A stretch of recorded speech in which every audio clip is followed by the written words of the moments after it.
Olá pessoal, bom dia. Estamos aqui mais um sábado para tomar um café com vocês, ter um papo descontraído. Hoje estou aqui com meu amigo Dr. Rodrigo Cruz. Rodrigo Cruz, médico cirurgião geral, titulado como cirurgião geral, como cirurgião do aparelho digestivo, como cirurgião bariátrico e endoscopista, né, Rodrigo? Parabéns aí pela sua formação. A gente sabe quantas águas rolaram nesses anos todos, né, para a gente poder se especializar e poder dar o melhor aí para o paciente. Muito obrigado por ter vindo. Você com a agenda bem lotada. Nós já tentamos marcar, né, essa entrevista, esse nosso bate-papo já pelo menos 3 vezes. Vamos aproveitar o Dr. Rodrigo para mandar pergunta, dúvidas, né, a qualquer tempo, porque, como eu sempre digo, o podcast é feito para vocês, né? Rodrigo, uma forma de agradecer aí sua presença, vou te dar um presente, pode abrir, espero que você goste, seja do seu agrado. Opa, começamos com o presente. Opa, eu acho que fica melhor abrindo aqui por trás, tem um laço aí. Te ajudar um pouquinho.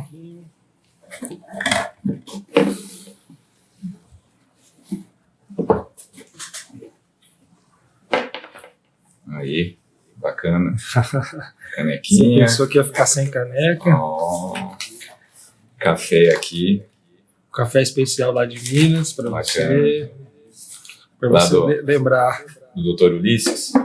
Quase. Deve ser Dr. perto. Henrique Alvarenga. Sim, os mineiros aí, né?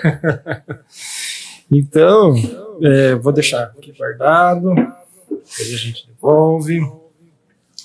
E aí, no seu dia a dia, né? No seu dia a dia, Rodrigo, hoje você focou bem aí, né?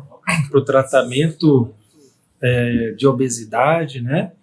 Então, é isso mesmo, os pacientes que te procuram hoje, te procuram para redução de peso, qual que é o perfil deles?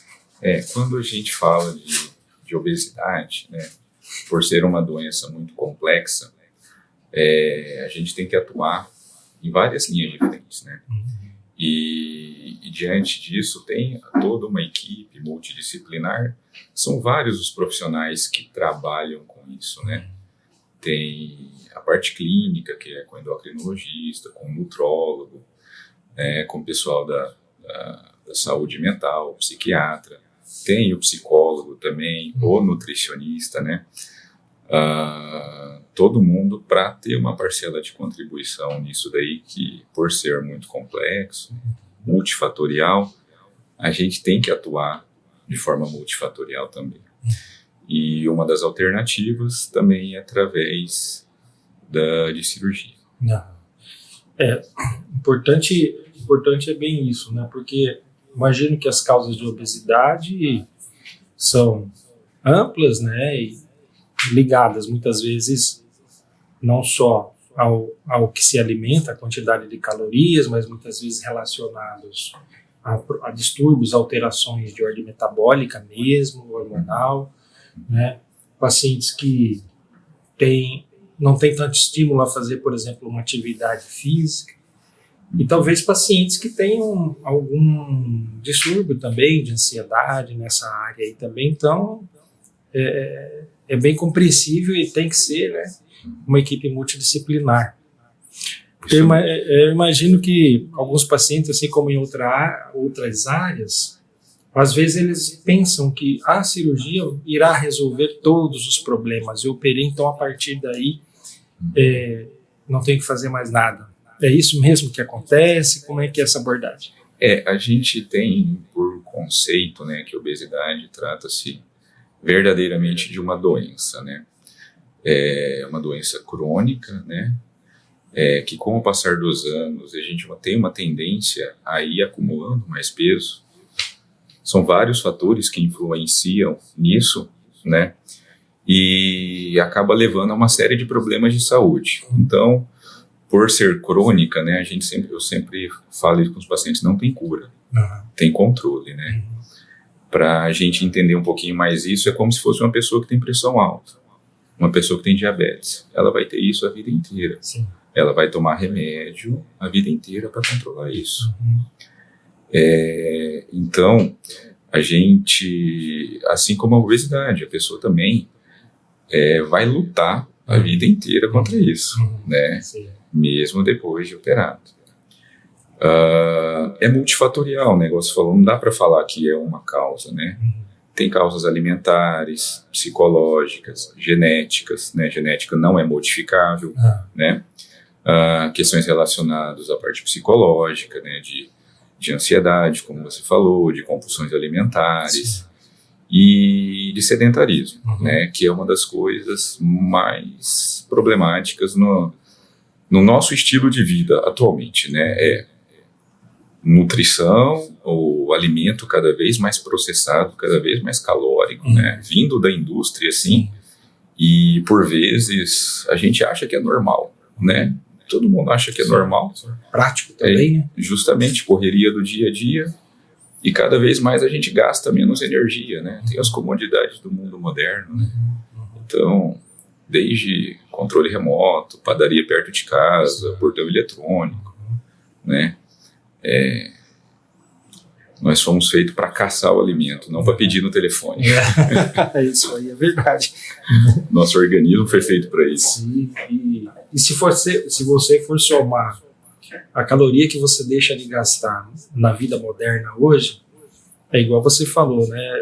O controle remoto, você entra no seu carro, não é mais a manivela que você levanta o vidro, né? Se for somando isso aí, lógico, com todas as outras coisas que nossos pais, nossos avós faziam no dia a dia, é muita energia que não foi gastada, né? Sim. Estatisticamente, há 20 anos atrás, a gente tinha 12% da população obesa.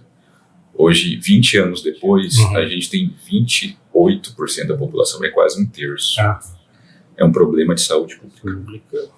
E se for continuar escalonado desse jeito, daqui a poucos anos, mais da metade, com certeza, né? Muito mais da metade. Existe um conceito que chama diaglobesidade, né? O mundo está diabético e obeso. Sim. E obesidade, Rodrigo, qual é a classificação para os nossos seguidores aí entender? Tem um obeso que é menos grave, obeso que é mais grave? Quais são os parâmetros clínicos que vocês utilizam? Embora seja essa doença complexa, né, a gente tem um parâmetro até simplista, né, da gente classificar isso, né? A gente faz um cálculo básico, né, que seria o peso dividido pela altura ao quadrado, ou a altura vezes ela mesma, né? Que nós vamos chegar num índice que é o índice de massa corpórea, IMC, né? Quando esse cálculo dá entre 30 e 35 é grau 1. Quando é de 35,1 a 40, grau 2. De 40,1 acima, grau 3. Aí, essa é a mais conhecida, né? E agora a gente também tem a superobesidade, quando é acima de 50 IMC. E aí tem também a superobesidade, quando é acima maior de 60. Sim. Então você vê que e tem pacientes em todos esses níveis, né? Tem. Assim, cada vez mais. Cada vez mais, né? Você lembra o paciente mais obeso que você operou? Nós já operamos de 200. De 200 quilos, né? Era paciente jovem ou mais de idade? Na faixa dos 35 anos. Dos 35. Luto a vida inteira com obesidade. E essa faixa de 35 é a média mesmo. Então, os pacientes, ou você já chegou de operar, ou se costuma se operar um paciente, por exemplo, obeso, acima de 50 anos? Sim, tem bastante pessoas acima de 50 anos. Antes era até 65, hoje em dia até 70 anos a gente pode operar, né?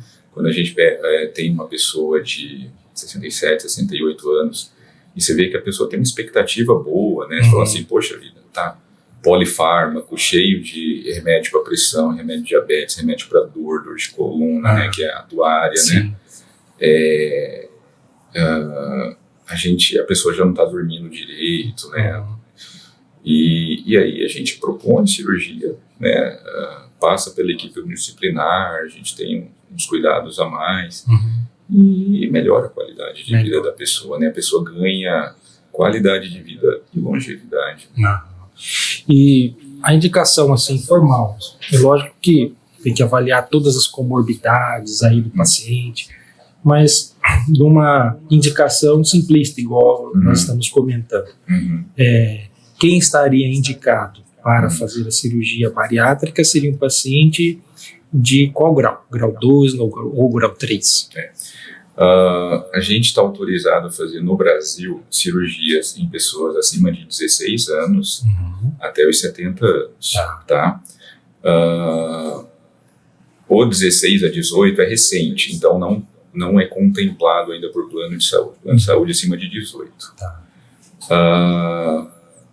São pessoas com obesidade grau 3, né, que é o IMC acima de 40,1, ou pessoas com obesidade grau 2, mais a presença de uma doença associada à obesidade, que a gente chama de comorbidade. E aí tem, bem comum que às vezes aparece no meu consultório de ortopedia, são as dores crônicas, né?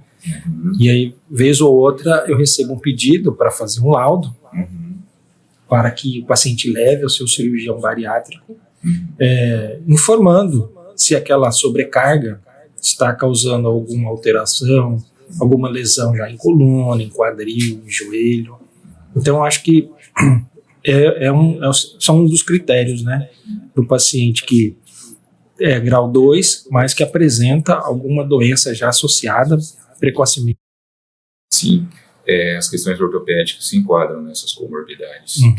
Só voltando um pouquinho, Lauro, você perguntou das indicações e eu lembrei agora, tem um novo conceito também que se chama cirurgia metabólica, tá? Que é a mesma cirurgia. A cirurgia bariátrica chama cirurgia bariátrica metabólica. Só que criou-se um novo conceito que chama cirurgia metabólica, que são nas pessoas diabéticas com obesidade grau 1. Né? Então, aquela pessoa que tem entre 30,1 a 35 com diabetes estabelecido, né? A gente pode indicar a cirurgia para essa pessoa. Sim. Pode falar. Não, aí voltando nas questões ortopédicas que você tinha conversado, né? Questões relacionadas à coluna, a joelho, que enquadra nessas comorbidades, né? Muito frequente isso. E quais são aí as orientações pré-operatórias, né? Orientações não, até o checklist, o check-up pré-operatório, assim, de maneira geral, que o paciente precisa fazer para ter um pouco de segurança a mais na cirurgia, durante o ato operatório, pós-operatório também. A partir do momento, a gente consulta, a partir do momento que a gente vê que a pessoa tem indicação, que ela é uma pessoa elegível ao tratamento cirúrgico, a gente inicia toda uma sequência de fazer uma série de exames para estudar todo o organismo da pessoa, faz uma série de exames laboratoriais, ultrassom, endoscopias, raio-x. A partir dos exames, ela vai passar nessa equipe multidisciplinar, né, que compreende o profissional que trabalha com a nutrição, que é o nutricionista ou o nutrólogo, né, o endocrinologista, que cuida da parte hormonal da pessoa, né, a saúde mental, que é com psicólogo ou psiquiatra, né, aí tem o pré-operatório corriqueiro, que é o cardiologista, como se fosse de outra cirurgia, que sempre é o importante avaliar a parte cardiológica. O pneumologista, porque por vezes o obeso tem muitos problemas respiratórios também, a gente tem que checar isso. E também o anestesiologista, né, para explicar sobre anestesia e tudo mais, que é uma parte muito importante também. Muito importante aí. E assim, já teve casos de pacientes que tinham indicação formal aí de cirurgia bariátrica e conseguiu fazer um tratamento conservador, um tratamento clínico, e no final da história ele acabou não precisando operar? Assim, eu falo que é sempre uma construção de uma história, né? Quando fala de doença crônica. Eu não indico e contraindico cirurgia para ninguém. Eu exponho as alternativas. Nós temos os tratamentos clínicos, tratamentos endoscópicos, tratamentos cirúrgicos. A gente tem que entender a potência de cada um, a gente tem que entender o que a pessoa quer fazer. Se vai operar ou não, isso é a decisão de um colegiado, onde a principal pessoa desse colegiado é o paciente, né? Eu sempre falo assim, você tem que fazer alguma coisa. Agora, o que você vai fazer? Se você vai otimizar o tratamento clínico, ou se você vai para a cirurgia, a gente vai decidindo, você vai decidir com a gente, né? Se a pessoa fala assim, não, eu vou mudar a minha vida, beleza, bacana, vamos lá, vamos tentar, né? Só que isso é muito mais efetivo nas pessoas que têm níveis menores de obesidade, grau 1, grau 2. Quando a gente começa a falar em grau 3, a chance de sucesso disso já começa a ficar um pouquinho mais difícil, mas tem sim casos que a pessoa muda o estilo de vida e resolve. Só que esses resultados também, eles não vêm no curto prazo, né? As coisas são no longo prazo, as pessoas querem resultado para 3 meses, 4 meses, isso não refresca nada, né? Que eu sempre falo para as pessoas, né? Não, a persistência e a disciplina, sem ela, nada dos nossos projetos vão para frente, seja de saúde ou qualquer outro projeto, né, Rodrigo? Isso mesmo. Então, é disciplina mesmo que vai levar a algum resultado. E nesses anos todos de cirurgia bariátrica, eu acho que muita coisa mudou, né? Em relação, por exemplo, à técnica, em relação a complicações pós-operatórias previsíveis e tal, que estão na literatura, né? Você consegue pontuar aí as principais mudanças assim, significativas? Hoje em dia nós temos 2 técnicas principais, né? Que é o bypass e o sleeve gástrico, que são as mais realizadas no país e no mundo, né? E falando de Brasil, o Brasil é um grande expoente em cirurgia bariátrica, né? Então, essas 2 técnicas, elas já vêm assim, bem sedimentadas, né? Há décadas, né? O que evoluiu muito nos últimos 15 anos, assim, vamos dizer aí, nos últimos 10 anos, foi a modernização dos materiais, né? Os materiais cirúrgicos são cada vez mais seguros, né? Os grampeadores, as pinças que a gente usa, e sobretudo o grande avanço foi a videocirurgia, né? Porque a videocirurgia a gente consegue operar de uma forma mais rápida, menos traumática, né? Ela proporciona que a pessoa tenha menos dor no pós-operatório, então 3, 4 horas depois a pessoa sai da cama, né? Levanta, e isso já é suficiente para a gente diminuir um monte de complicações inerente de qualquer cirurgia de grande porte, né? Trombose, embolia pulmonar, pneumonia, né? Quando se operava de forma aberta, né, que era a técnica convencional, que ainda se faz, ainda tem isso. A incisão era como? Qual o tamanho da incisão? É uma incisão que vai, assim, como uma pessoa obesa, né, então a incisão também tem que ser um pouquinho mais ampla, né, no abdômen, na porção superior do abdômen. Imagine que uma pessoa de um peso maior levantar da cama com uma incisão abdominal, não é fácil, né?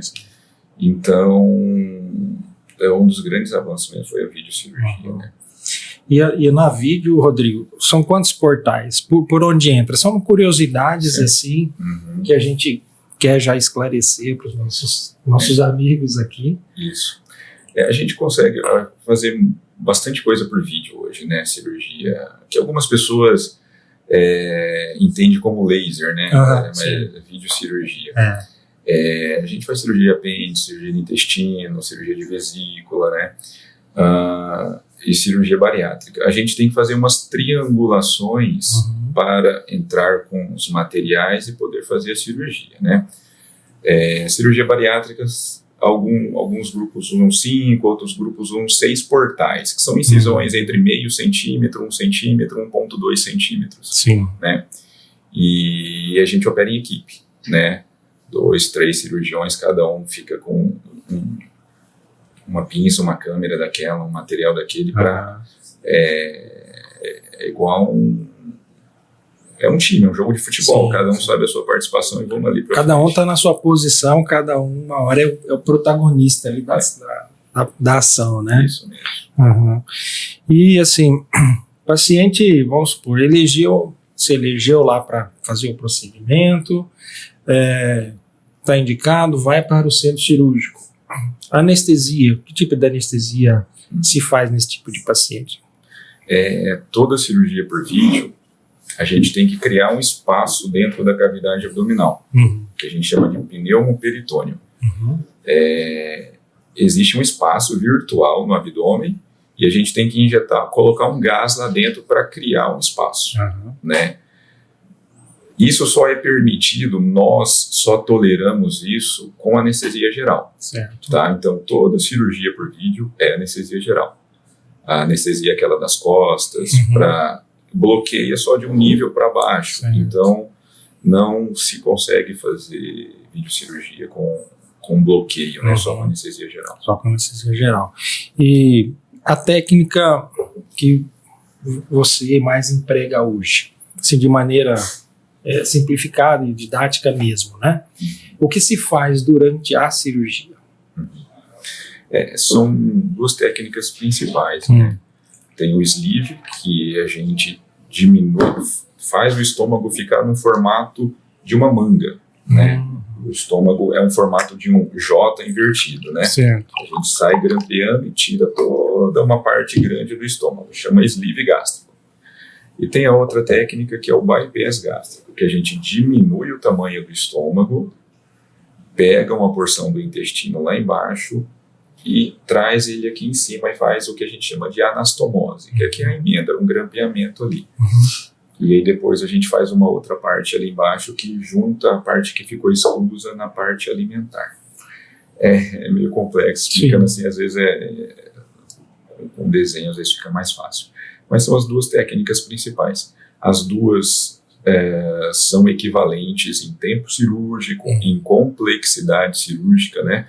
Não adianta falar que uma cirurgia que só atua no estômago ela é menor. Não é. Boa observação. Elas são muito equivalentes também em resultados. Assim, tem gente que prefere, alguns advogam a favor do sleeve, alguns advogam a favor do bypass, né? Que a gente prefere realmente fazer mais o bypass mesmo, que a gente entende que é o que sustenta mais os benefícios a longo prazo, depois de 5, 7 anos, né?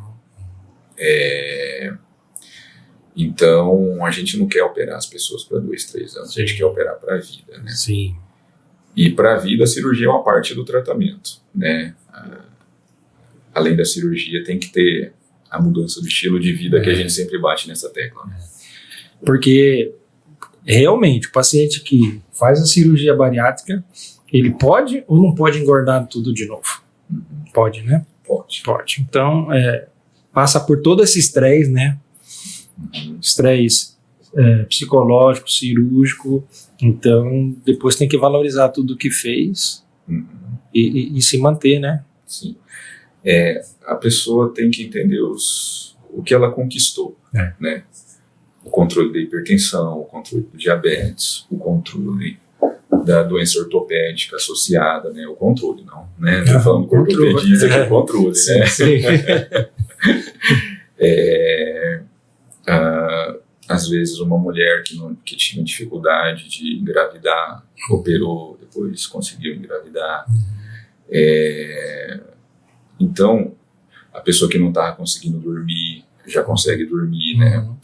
Então, a gente tem que entender dos benefícios. E eu falo isso para as pessoas, né? Falando, a cirurgia, por ser complexa e progressiva, daqui 5, 7 anos, o nosso organismo não é mais o mesmo de hoje. Sim.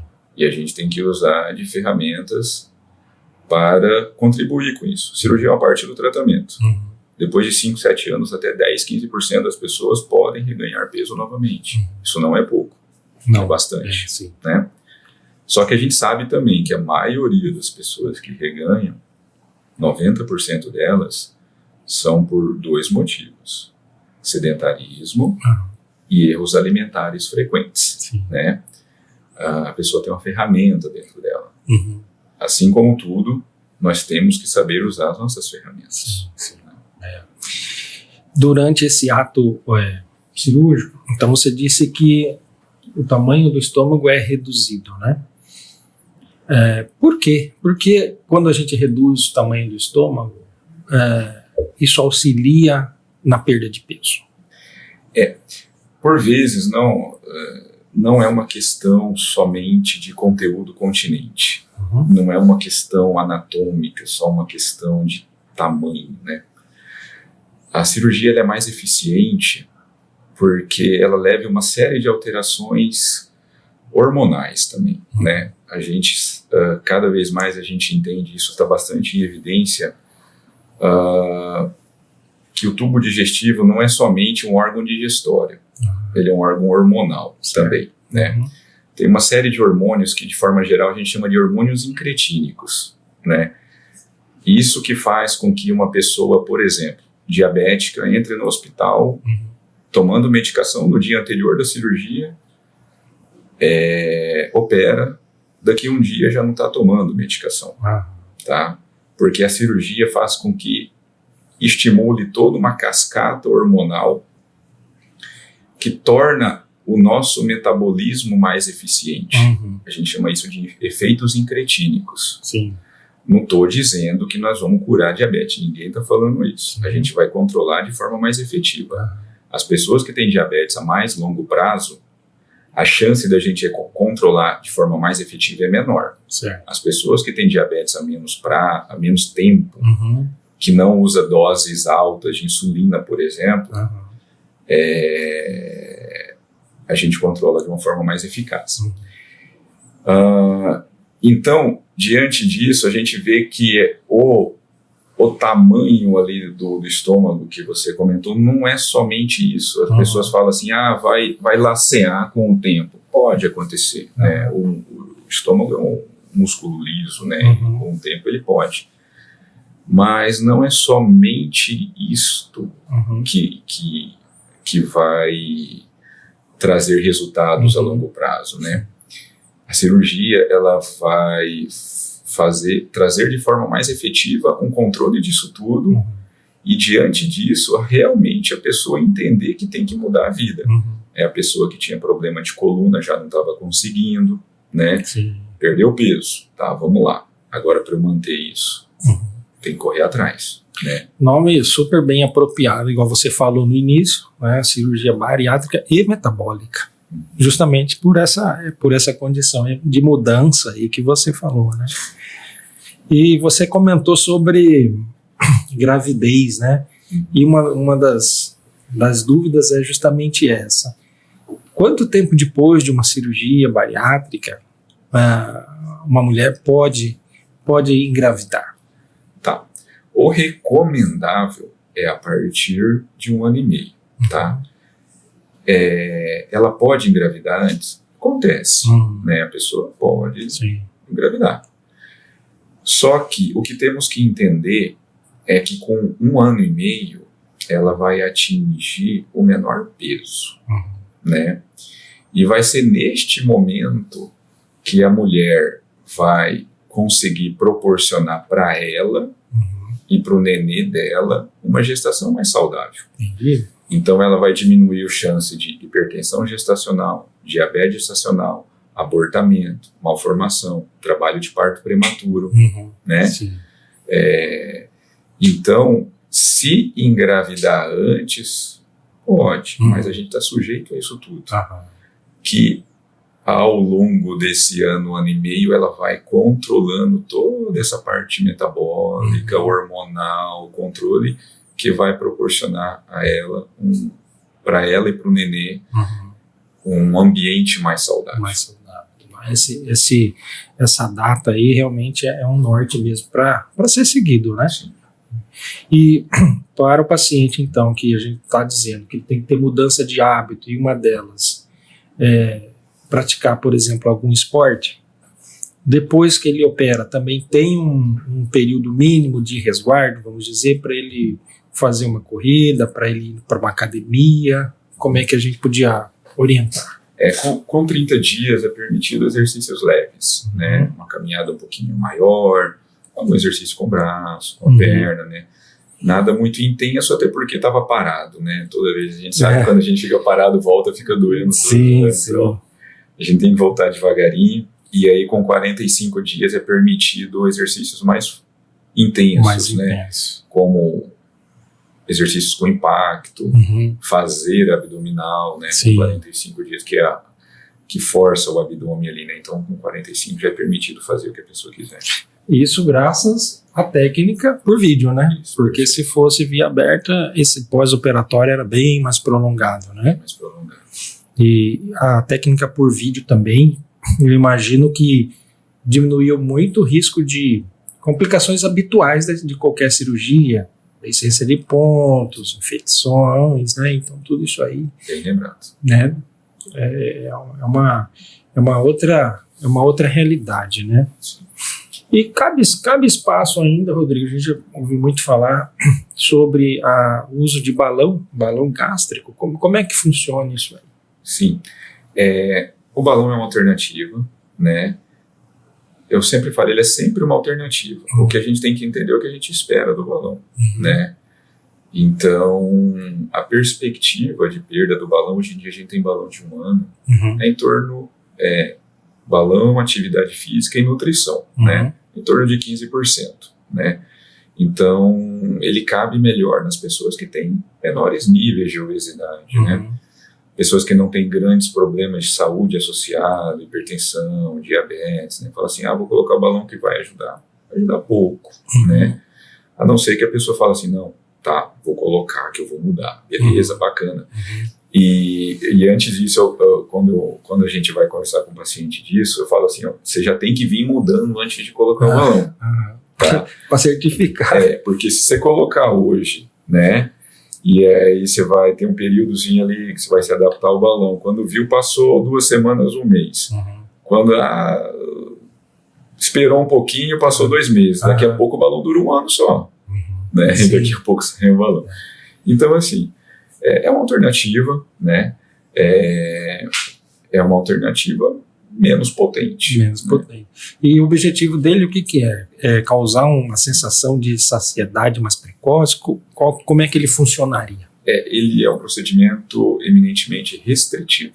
Ele vai restringir o volume alimentar. Essa é a intenção. A pessoa comer um pouquinho e se sentir saciada, né?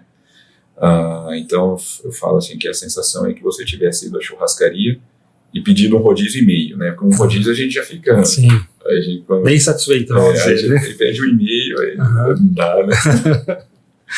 Mas essa fase é principalmente no início, né? Aí depois as pessoas se adaptam um pouquinho. E aí esse balão ele fica? Hoje em dia a gente tem um balão de 1 ano, né? É feito por endoscopia, não precisa ficar internado, né? Mas cada vez mais a gente tem que selecionar essas pessoas, assim, pra gente ver que vai um pouquinho melhor, né? Eles têm que ser bem conscientes, igual você falou, né? É uma decisão que sempre é em conjunto, né? Ele tem que entender o tratamento, estar disposto a fazer e saber o resultado estimado para aquele procedimento, né? Quando o paciente ele faz essa cirurgia mais complexa, né, a cirurgia bariátrica mesmo, é lógico que é tudo meio variável, né?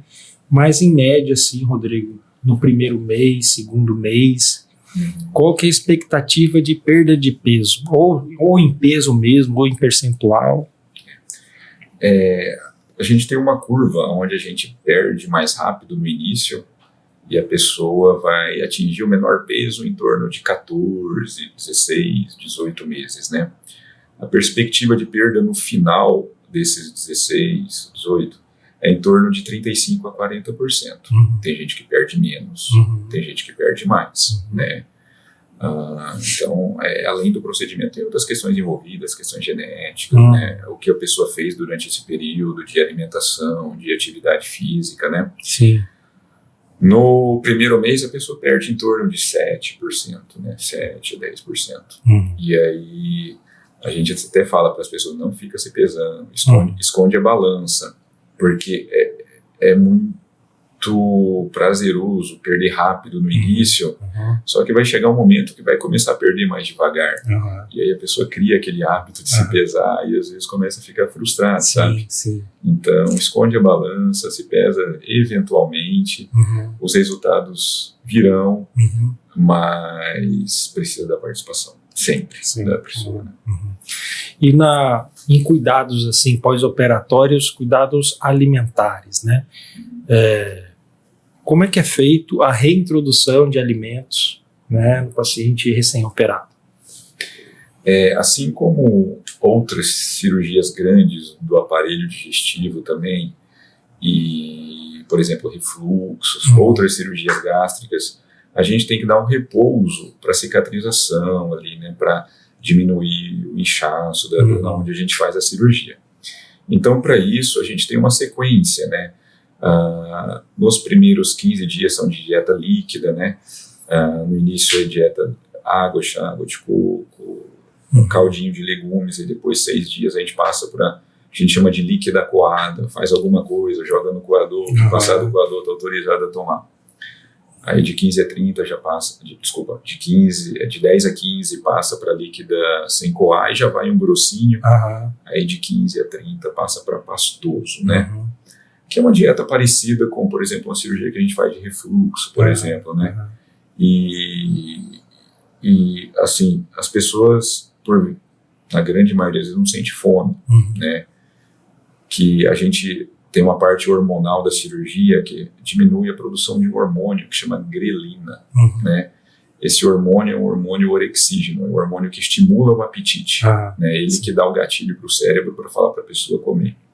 Então esse hormônio está inibido em pessoas que fazem cirurgia bariátrica.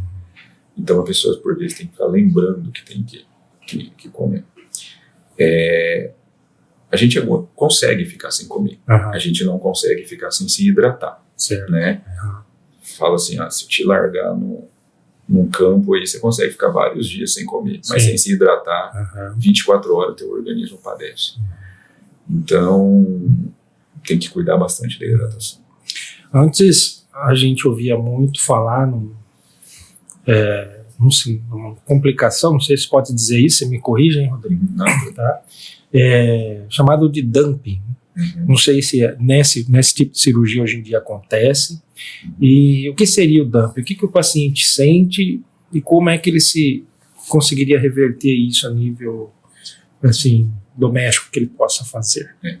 O dumping acontece, e não só na cirurgia bariátrica, ele acontece em qualquer cirurgias maiores relacionadas ao estômago, onde tem uma diminuição do estômago, um desvio intestinal. Então, por exemplo, pessoas que fazem cirurgia do estômago para neoplasia, por exemplo, né, pode ter isso, entendeu?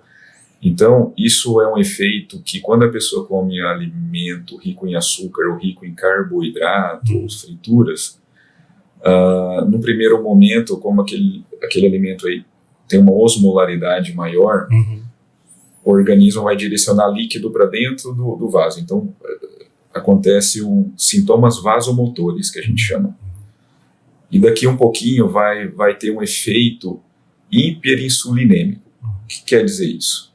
Então, os sintomas são de mal-estar, coração acelera, soa frio, dá sensação, às vezes, uma tonturazinha, dá uma sensação de mal-estar. E eu falo para as pessoas que eu vejo isso como um ponto positivo, tá? Tem gente que tem menos, tem gente que tem mais. Quando é muito acentuado, isso realmente é desagradável. Mas eu vejo como um ponto positivo, por quê? Porque isso vai obrigando, vai doutrinando a pessoa a selecionar os alimentos menos calóricos, menos rico em açúcar. Perfeito. Porque é isso que traz resultado no longo prazo. Mudança de hábitos alimentares. Perfeito. Isso, e com essa cirurgia, a gente também ouvia muito falar que é uma coisa chamada, não sei se é um termo até bem popular, entalamento, Rodrigo. O que é esse entalamento? O paciente sente isso mesmo? Então assim, nós não sabemos mastigar, né? A gente, de forma geral, e até na correria do dia a dia, a gente dá meia dúzia de mastigada e joga para dentro o estômago que se vira. Né? Verdade. A nossa digestão começa na saliva e na dentição, né? Na mastigação. Então, principalmente no início, ali, quando a pessoa migra para a dieta comer mesmo, que é com os 30 dias, é todo um aprendizado. Né? A pessoa tem que ter tempo às refeições, comer devagar, mastigar bastante e engolir, né? E por vezes entala mesmo, porque ali tem um estreitamento, né, do estômago com o intestino, né, que pode acontecer. Algumas pessoas seguem direitinho o que a equipe vai falar, diz, explica, ensina, e não tem. Aí tem gente que tem um pouquinho mais. Sim. E essa questão voltando à questão de açúcares, né, bem ligada aí à obesidade, a ingesta de doce, né, então isso é um alimento viciante mesmo, que eu acho que é um dos mais difíceis mudar o hábito, né. Então, o açúcar, o doce, te traz prazer, né, ele libera substância, neurotransmissores no nosso cérebro que estimulam, né, que realmente te dá prazer.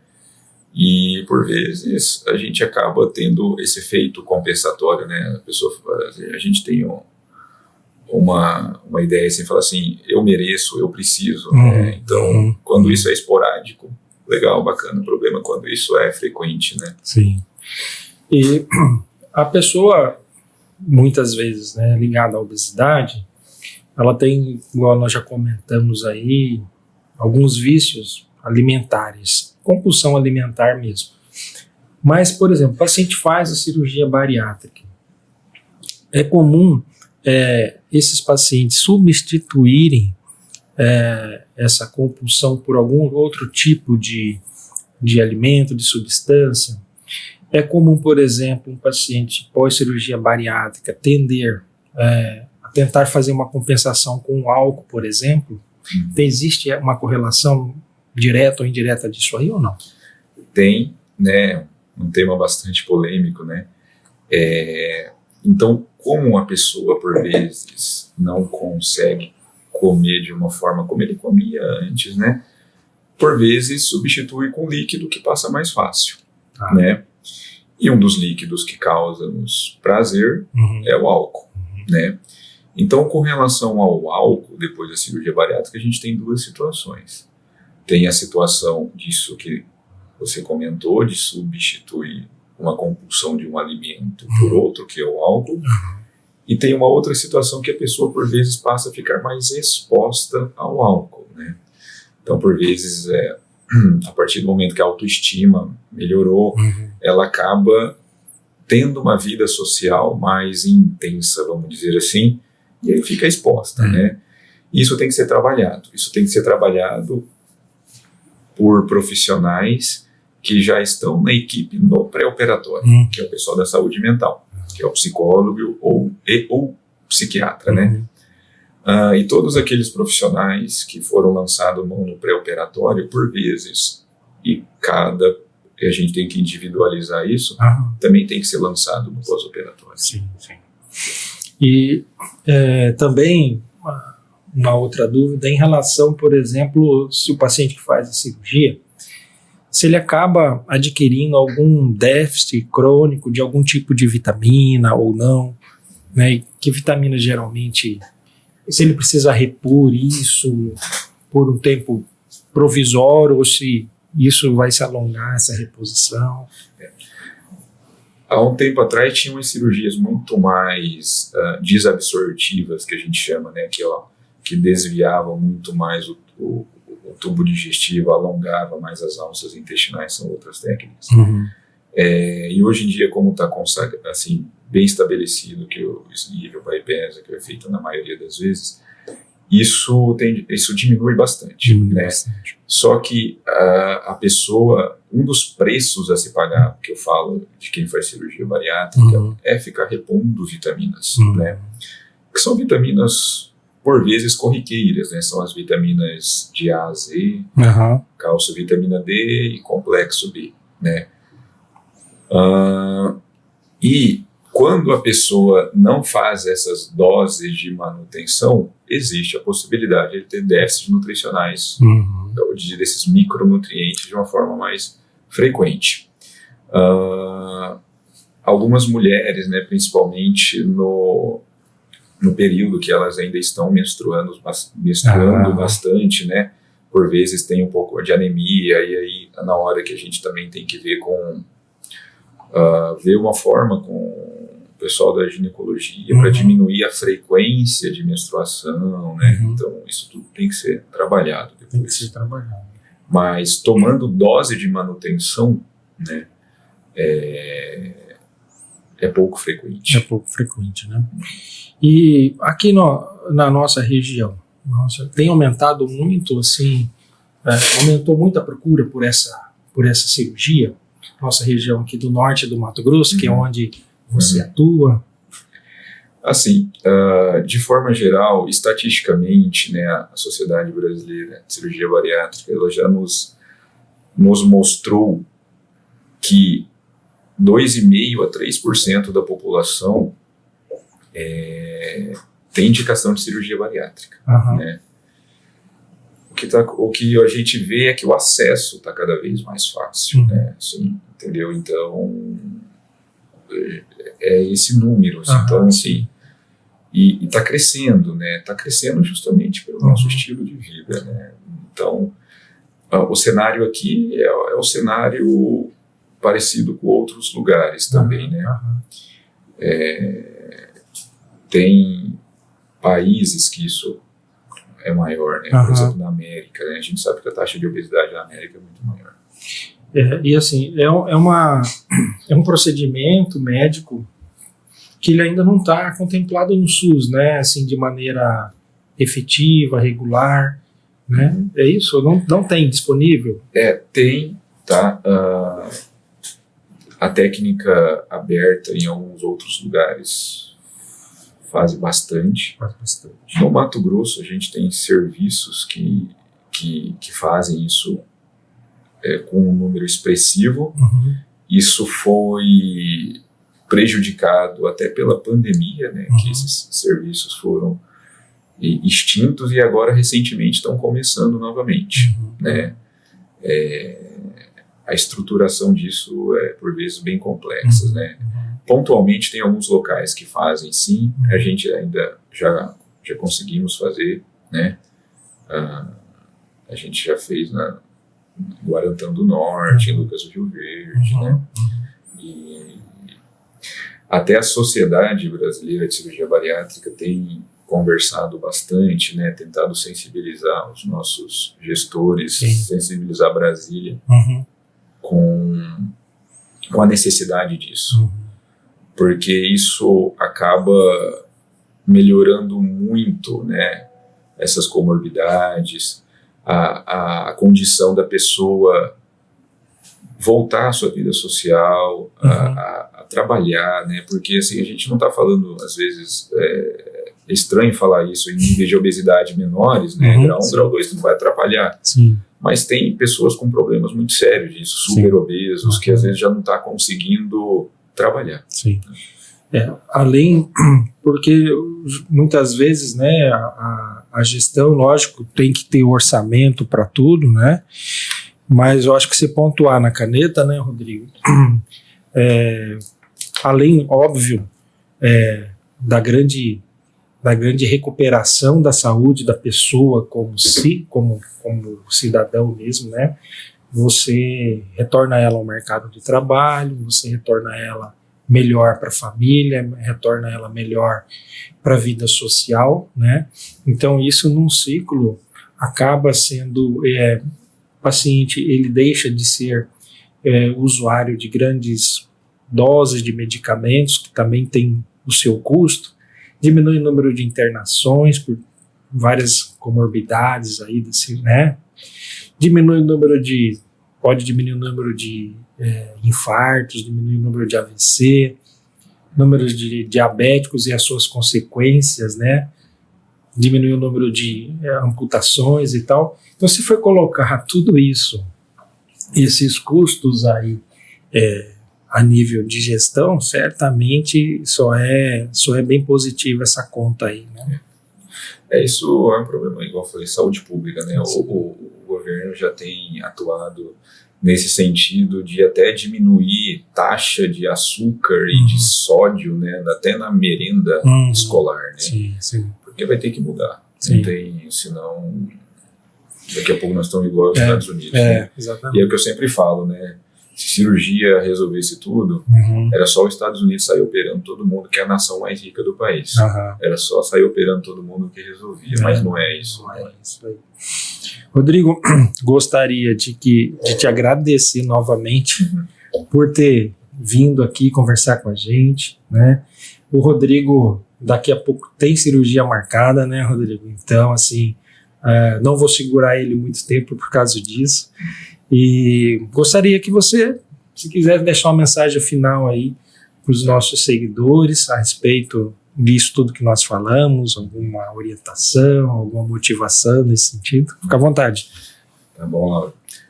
Muito obrigado, Laura, pelo convite ao Café com O2, ao Hospital 13 de Maio, que é um espaço onde nós estamos e é onde é a nossa casa, onde a gente faz maior número das nossas cirurgias.